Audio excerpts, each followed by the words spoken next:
Hard to believe week 1 is in the books for the NFL regular season, and the Colts are 1-0 for the first time in over a decade, but now that's in the rearview mirror.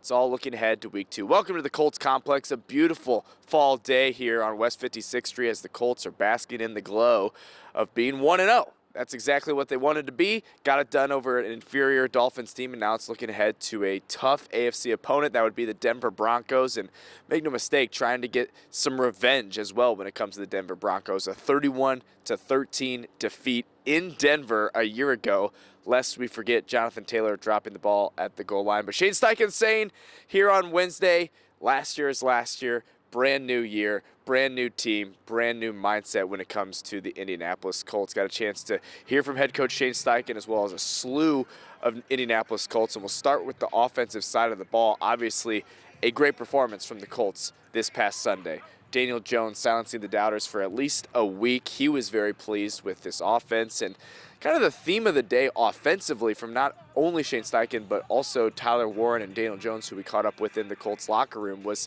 the unselfishness of this Colts offense. There's a ton of playmakers. You got Josh Downs, Michael Pittman Jr., Tyler Warren clearly going to be a focal point in this Colts offense, not to mention A.D. Mitchell and Alec Pierce as well. So a lot of mouths to feed, only so many times you're going to be throwing the ball, and that's without mentioning Jonathan Taylor in the backfield. So a good problem to have. A problem we haven't really been faced with in years past as far as facilitating to all these different playmakers, making plays. And that's what you're going to have to do against a very, very good Denver Broncos defense. So enough of me. We heard from Shane Steichen, and as I mentioned, Daniel Jones and Tyler Warren on the offensive side of the ball. We'll be back with you talking about defense a little bit later on. All right, I'll start off. Excited about this week. Got to put a good week of preparation in. Denver's a hell of a football team. Looking forward to the challenge, playing at home again in front of our home crowd. We'll be wearing our white uniforms this week. We'll have a white out, so encourage the fans to wear all white, show up. Obviously, it goes a long way. Their energy in that stadium is huge for us going into this game. Shane, as you said the other day, I mean, you put a lot on tape throwing the ball and you were aggressive throwing the ball. I don't know what anybody expected, but they may have loaded up to stop JT. I imagine to some degree. Do you expect that there will be maybe a different approach because you did throw it so aggressively? We'll see early. You know how they want to play us, but we'll go into the game with our game plan and see how it goes. And if we need to adjust, we'll adjust. Will Mooney practice? He will not. He'll be in the protocol, and we'll see how the week goes. Will Jalen Jones be sidelined for a while? Yeah, he's going to be out for a while. I don't have a timetable on it, but he'll be out for a while. Is IR a possibility? We'll see. We're working through it. So how do you feel about your corner depth right now? Good. I mean, we got guys in there that we feel confident in. Whoever's on that field, we got faith in, and they got to be ready to go. If he's not able to go, we got to have those other guys step up. Coach, along those same lines, just what's the process of getting someone like Mekhi Blackman up to speed, who's only been here a couple of weeks? Yeah, no, I thought he did a great job coming in. He put in the time, put in the work. He was always in with the DB coaches, Jerome Henderson. He spent a lot of time with them. I walked past his office when we signed him. He was in there all day, every day, learning the system. So credit to him, credit to Jerome and Chris getting him up to speed as fast as possible. What makes Denver's defense so good? It's a great question. I think they do a lot of good things. I think it starts up front. I think 15's a hell of a player. Obviously, he just got paid a lot of money for a good reason. I think Allen's a good player. Number 2, Surtain. He's one of the best in the business. They're aggressive. They like to play in your face and match and rush and cover. So I think Vance Joseph does a heck of a job with the scheme. Had a chance to go against him for many years. So a lot of respect there for those guys and the way they play and how hard they play. What are your impressions of Bo Nix and his offense? I think he's done a nice job. He stepped in, made some really good plays. Obviously, he can create with his legs and his arm. He makes great scramble plays with his legs, but he also throws a good ball too. So I think he does a good job. I think Sean Payton does a good job with him, with the offense, within the offense, of keeping him on schedule. Who's responsible for blitz preparation for you guys? Tony leads that with the rest of the offensive staff, but Tony does a phenomenal job with that stuff. I remember, you've heard me say this story, but when I hired him 2 years ago, we went through blitz protections for about 2.5 hours, and I showed looks from 2012, just random looks, like let's see if he can figure this one out, and he nailed every single one of them. So his preparation, the way he sees the game, putting those guys up front in position to go, being great pass protection situations are huge, and that's so much preparation that goes into it. You might get unscouted looks that you got to be ready for. Trust your rules and go from there. But he does a hell of a job with the rest of the staff and the offensive line. And then in the pre-snap, when they're lining up to blitz, is that Tanner and Daniel together, basically? Yeah, everyone's got to be on the same page there. Everyone up front, you know what I mean? It's all 5 of those guys up front. It's the quarterback, it's the tailback, it's the communication piece of it, which is huge. So we got to be on our P's and Q's every single week. What questions, if at all, did you have about the offensive line going in? I mean, you were saying last week you thought that's where the game would be won or lost to some degree. Not about talent, but like the first time that group being together and that kind of thing. Well, I think just first and foremost, I think the preparation that those guys, I think Matt transitioning inside and Tanner being the full-time guy now, just getting those reps back in spring and going into training camp, felt good about the communication. As long as we're all on the same page, that group's really good up front. It starts with Quentin. He's our leader up there. He brings that energy. He brings that juice. He brings that physicality all day, every day. So very pleased, week 1. But, again, we got to go do it each and every week. A lot of teams can say that they have a versatile offense with a lot of playmakers, but how important is it to have unselfish playmakers within that, like the Colts? I think that's huge. It's a team-first mentality. That's this business. Especially with the skill positions, I always tell those guys, man, we got one football and we got about 5 or 6 dudes that can go get it. And I thought, last week, obviously we're moving on this week, but I thought Daniel did a good job distributing the ball, and I think all those guys were involved. Obviously, we'll have plays up for all those guys every week, and some week it might be one guy that catches 12, and the next week he might catch 2. It's just how it plays out sometimes, and that's why you got to be selfless at that position for sure. You guys makes a good cadence. Situation last week where everything was working for you, such a great game week 1. How do you balance, appreciate what happened week 1, but knowing there's still a lot of football left? I think it comes down to discipline each and every week. You got to be ready to roll. It's a new challenge every week in this league. Our details got to be on it, our communication, our process that we go through every week. Like I said, it's a new week every week. So what we did last week, it doesn't matter anymore. So we got to move on and be ready to roll for Denver. What stands out to you about the way Tyler Warren kind of sees football and how he learns? Because obviously the way you use them, I'd imagine you trust him with the ball. Yeah, I think the biggest thing, some of these guys, some of the things you can't coach with some of these guys is feel. And I think he's got a great feel for the game. He understands football. Like I said, he sees it really well. I think Tommy does a great job getting him prepared every week in the tight end room with the rest of those guys. And I think the preparation that he puts in, the toughness that he plays with, it's phenomenal. So we got to keep it going. Shane, what makes a good cadence? Well, I would love to tell you that, but Just I don't in general, not yeah. I mean, I think you got to be good in all cadences. Yeah, you got a whole bunch of them. I can't wait to read this story. I mean, I would love to do something for you, but then I'm just no thanks. Obviously, a ton was at stake last year when you guys faced them. What are your memories about last year's game? My memories are last year. It's a new year, new football team. We're a new football team. They're a new football team, and we got to be ready to go. Do you have line guys to use that as motivation? I'm sure some of those guys are, but I'm not harping on last year. This year's a new year. To that point, is there any lessons or anything you learned from then? I mean, you're obviously not going to detail anything moving forward, but anything you took away from that where we got to do this different? Got to finish the game. That's it. We got to finish games. Coach, what challenge do you see Denver's receivers kind of put on your secondary, especially with just the varied skill sets they have between someone like a Sutton and Yeah, Mims, Sutton, Franklin. Sutton's a big-time player. He's been a good player in this league for a long time. Mims can fly. Franklin can fly. So we got to be great on the back end with those guys. We know the matchups. So those guys on the back end got to be on their P's and Q's because they're really good players. It's an aggressive defense scheme-wise. I think they want to bring pressure and heat you up, and then personnel is really good. They got good pass rushers, good guys in the secondary. So yeah, it's a strong group. What was your offensive line's performance this past week? I mean, you knew what you were facing up front from Miami, and then what were your reflections on how they performed? Yeah, I mean, I thought it was outstanding start to finish in the pass game and the run game.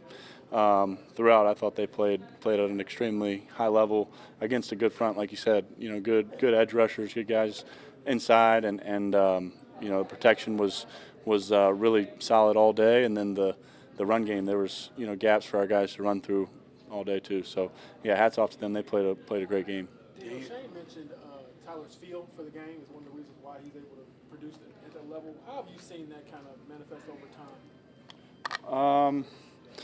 I mean, I think I think he, a lot of that's natural. I think he's had that since he got here in the spring. I think you saw that, and just his feel for space on the field, where guys are, how to get open, looks that you might not always talk about or detail, because you haven't seen him before, whatever the reason, and he can, figure it out on the fly and seems to do the right thing most of the time. So I think a lot of that's natural, but he's just a good football player. Darren, you guys did so many good things week one. How do you balance appreciating what happened last week, but also knowing it's still a long season left ahead here? Yeah, I think we appreciate it and look at it. Winning is hard in this league, and you have really a day to do that. And once we're at this point in the week on Wednesday, it's all about this this coming week and preparing to play our best game this weekend. So we know that. I think everyone on this team knows that. It's one game, and in the NFL, it's a week-to-week league. You got to play well every week, and everyone here knows that. I think focus has been good today. We'll be ready to go. Daniel, coming out of that game, how did you learn, or what did you learn about how unselfish the weapons around you are? Yeah, I mean, I think, like I've said, we got a lot of guys who can make plays, and I think, week to week, just the way games work out, some guys are going to get more touches than others, and, I think that, these guys want to win. Everyone on the field wants to win and, wants to score points. So I think that's what's most important to all of us, and you could see that on Sunday. But, guys are going to get their chances as we get going, and they know we have a lot of guys who can make plays too. Daniel, you were the QB sneak. Shane mentioned that you might be like third all time currently among active QBs or whatever. But what do you think is the key to getting that 1 yard point? Well, I think it starts with the guys up front moving guys out of the way. I think that's the biggest thing you're relying on is some space created from those guys, and thought they did a good job on Sunday with that. And then I think it's just recognizing the space in the front and where you can get through.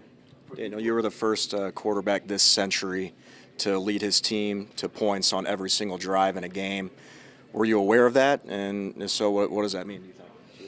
I mean, I've heard it since the game. I think it just speaks to our offense. I mean, the consistency of our execution. We were able to sustain drives. I think when you're doing that, you're throwing the ball efficiently. You got explosive plays. You're running the ball well. You're controlling the line of scrimmage. I think it's just a credit to that. So I mean, I think that's certainly without a doubt an offensive stat, a group stat. For you personally, though, how good does it feel to get this one game, get this one game out of the way now? Now you can kind of focus in here. You know what you got from your offense. But for you personally, how good was it to get this one game out of the way? Yeah, I mean, I think week one for everyone is, you're looking forward to it for a long time. I mean, since the end of the season, and certainly for me, since the end of, I didn't play at the end of last season, so it was a long time looking forward to this opportunity. And I think once you have that, you move on, and it's week to week. This is the NFL, so you got to put that behind you and prepare this week. Learn from what you didn't do as well, improve on that going into this week. I think we're all kind of in that mindset. Daniel, you mentioned the playmakers around you. How specifically can you help them maximize what they can do after the catch, which you seem to do on Sunday? Is that just a timing thing, or is there more to it than that? Yeah, I think timing's critical. I think being on the same page a lot of times in zone coverage, it's where's the spot with the most separation, how to turn, how to get upfield. I think throwing the ball accurately and trying to give them chances to do that. I think all those things are key in when you're maximizing the run after catch plays. I think in man coverage, there's a lot of stuff on the move and keeping guys running, keeping their speed and giving them chances to do that. But and how big a part of Tyler's game is that specifically? I think it's a really big part of it. I think you saw it in college. I think I think that awareness and instinct for people where they are getting upfield, drop stepping, all that kind of stuff where there's extra yards hidden in there. We talked so much about the offense and the success you guys had, but from a quarterback watching from afar the defense, what did that do for yourself and the guys around you knowing this defense has been able to deliver here what they did last week on Sunday? Yeah, I mean that makes our job that much easier. You know, when you have 2 turnovers in the first, I don't know how many plays they ran, but it was quick. You know, we get short fields and opportunities to punch it in, and that makes a tremendous difference. I mean, our defense was stout all day and made a lot of big plays. So, you know, it's on us to capitalize when they do that. So, yeah, as an offense, it's fun to see that, and you know, you got to take advantage of it. Daniel, a few of the guys have referred to you as Dimes. Are you a fan of the Dimes nickname? Well, I guess I've heard that for a little bit now, but it's not something I'll ever push or yeah, you know, encourage myself, but you know, I don't really care. I mean, it sounds like a great T-shirt to me, but Yeah, I don't know. I don't know if I'll make T-shirts, but. Such a great performance for you guys last week against Miami. How important is it for you guys to carry that over and not, you know, and try to keep this thing rolling here? Yeah, I think it's a great start to be able to build on it, and then having a great week of practice, building off that momentum will be big, going into this next game. Tyler, Shane talked about your feel for the game and how that kind of helps you obviously make some plays, but how much of that is feel versus also just knowing what to do and studying the playbook? Yeah, I think it's both. I think we have a lot of good players on offense, out there with me, so it makes it easier to do stuff. And Daniel's been doing a great job of giving us the right passes and all that, so it's been good. And I think we've been flowing well as an offense. How great does it feel to be on an offense like this where there are something, I think, 9 different players had catches? I mean, talk about that and just how cool of an experience is that, having that opportunity to have so many great guys around you? Yeah, I think it is only going to help us as an offense. It helps Daniel having a bunch of different options, and kind of helps us be able to, you can't double everybody, right? There's a bunch of guys that I think deserve a double team and deserve some attention, but you can't, give it to everybody, so it helps out, everybody on the offense. When you have all those guys, though, those guys got to be unselfish. Like, what have you learned about the unselfishness of the other guys around you? Yeah, I think that's kind of, the nature of football, right? It takes 11 guys on offense, and it's going to, be spread around. You're going to have to do, dirty jobs as well as catch passes and stuff like that. So I think it's kind of what we understand as an offense and how we approach it. Tyler, how does Daniel kind of set you and the other guys up for maybe making plays after the catch? Yeah, I whether think there's timing or whatever. Yeah, I think timing's one, giving a runner's ball, right, where when you catch it, you're not slowing down your feet, you're just catching it in stride, stuff like that. And I think he does a really good job of that. After watching the tape, what do you feel like contributed to your success in this offense at large? Yeah, I think we had a good game plan going into it, and I think we executed the plays when we had the looks that we wanted, right? So we got in the right plays when we had the looks and executed those plays versus the looks that we wanted, which helps us out a lot as an offense. What about you personally? What prepared you well? Yeah, kind of the same thing. Knowing the looks, and then obviously preparing on my own, making sure I am prepared when I different looks, what I need to do on different plays, stuff like that. Big game Sunday. First experience leaving Lucas Oil Stadium. What are your thoughts on just what that experience was like for you in Lucas Oil Stadium with the crowd, and the support you had from the fans? Yeah, it was a lot of fun. Just actually playing a real game with the team and having that one goal, and they got great energy in that stadium, and it was good to be back in there, and it was a lot of fun. Tyler, you're no stranger to whiteout games, being from Penn State. Not sure if you knew yet or not. Whiteout game for you guys on Sunday. Excited about it? Yeah, I didn't know that was a thing until yesterday's when I found out. But that's like you said, I've played in whiteouts before, so it'll be really really cool and fun to be able to play in an atmosphere like that again.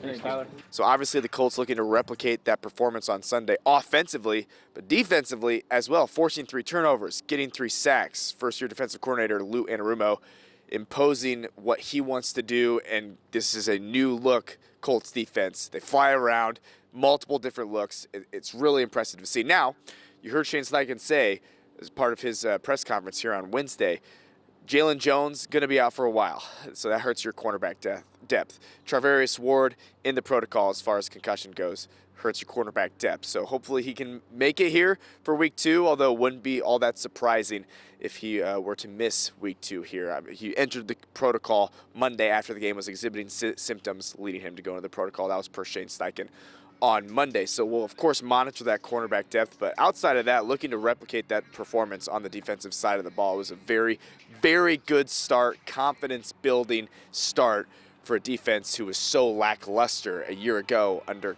Gus Bradley. So we'll see what they look like here. Bo Nix, Sean Payton, certainly a pair that's going to provide some challenges on the offensive side of the ball. But we got a chance to hear from Zaire Franklin and Kenny Moore on what the Colts got to do here on Sunday to get it done over the Broncos. Nines, the last time the Colts started off 2-0.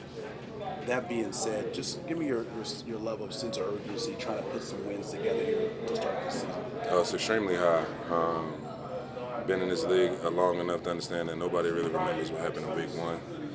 The same way for the past 7 years, we came here not trying to overreact to a loss. We're not going to overreact to a win. Coach Shane has been preaching since the spring about the daily process, about getting better and focus on being the best version of ourselves every single day. I think it's no more true than today and this week. Can't overreact to anything. Just got to keep trusting the process, keep getting better. Did you learn anything new about this defensive group now that you've played a game? Man, obviously I know we had playmakers. I knew Cam was that type of person. He's proven that in this league. Obviously, we've all witnessed Kenny do amazing things before, and obviously Nick and Lott too. He's pretty much almost made that play at least 3 or 4 times already. So, I think this group is just scratching the surface. Hear me when I say this. I think we about at 70%. Man, we got a lot further to go. A ton of things to clean up from Sunday. So just looking forward to continue to growing and improving. So what sticks out with Cam McGrone to kind of fight his way up to the defensive spot? Yeah, no question. Cam, man, he's definitely, just grown and improved. I mean, he's fast, he's physical, he's athletic, he likes to run and hit. And it was fun playing out there. I always tease him because he's a Naptown kid. I think I might pull up the Lawrence. I'm telling him I might pull up the Lawrence and Warren game this week. So, but Cam, he's put in a lot of work to earn his opportunity to be out there. Made a couple plays out there too. So, looking forward to seeing him continue to grow. I had asked DJ about watching from afar the defense, and he had a lot of praise for you guys. But you've been a defensive player, seeing what that offense did, 7 straight possessions, scoring points. What was that like watching that from afar? Man, it was different. I'll say that. Last year we talked a lot about complementary football and playing together as a team. Even in some of our wins, I don't think we played as well as a team. But the points off of turnovers, the time of possession, those are sometimes the stats that are overlooked that I think really make the difference in the game. And credit to DJ, credit to the offense for not only capitalizing on opportunities, but also controlling the game and controlling the clock, keeping us refreshed and getting after that defense all game. So. Zaire Broncos, you got to look at them last year. What are your thoughts on them as an offense?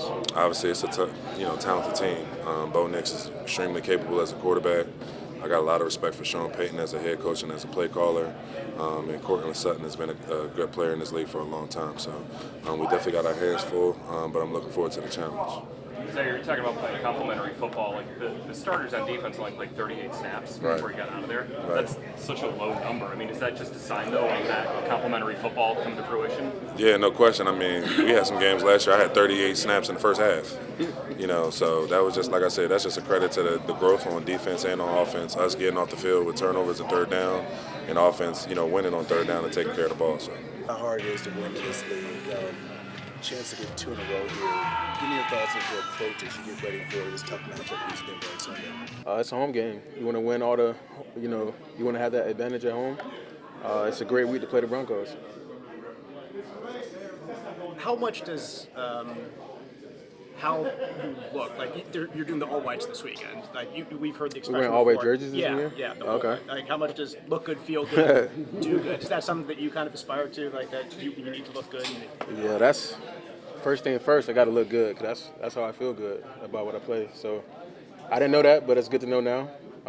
So we got to make sure we're looking good with the all white uniforms. But it's all a swagger type thing, confidence type thing. It has to flow throughout your play, you know what I mean? So as we get the season going, we want to be our best. When we get later on in the season, but we're trying to build momentum now to get there. Yeah, how important is it to get back-to-back games here? Defense was outstanding week 1, but to carry it over besides just doing it 1 week? I mean, it's very important to win the home games. Obviously having back-to-back home games, you want to take care of your territory first and foremost, and then we'll carry that on the road. It's a week-to-week league, though. You know, you are as good as your last performance. So our performance is now on Denver, and so right now we've got a Wednesday practice, and we just want to build the momentum, build the confidence right now to be able to go out and correlate it to the game. What you saw last week from your guys defensively, what stood out to you about just, impressed you the most from what you saw the guys out there on the field with you? Honestly, it was the preparation.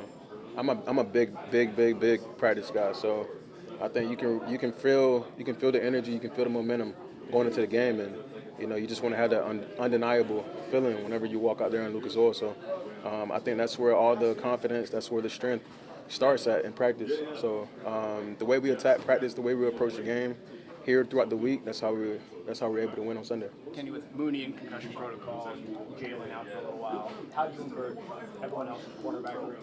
Everyone has to be ready. I think the coaches do a really good job at, making sure that we're all clued in and ready to go. So it's not really a communication that has to be done. I think we all signed up for this job. We all know what goes into it, being a 100% at-risk, job. So everybody is clued in and ready to go.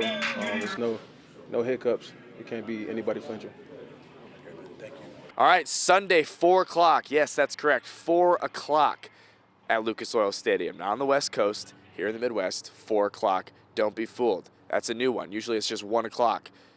Cookie cutter, 1 o'clock. No, 4 o'clock, Lucas Oil Stadium, Colts and Broncos. See if the Colts can go 2-0 and really get this season started off on the right foot. We'll see if the offense, the defense can replicate those performances from Sunday against a much better opponent in the Denver Broncos. I think it's early in the season, there's no doubt about it, but a good measuring stick game for the Colts here on Sunday at Lucas Oil Stadium. So keep it locked on Channel 13 for all your Colts coverage, and of course right here on WTHR Plus for your extended coverage of Indianapolis Colts football. Here at the Colts Complex, though, for now, Dominic Miranda. We'll see you next time.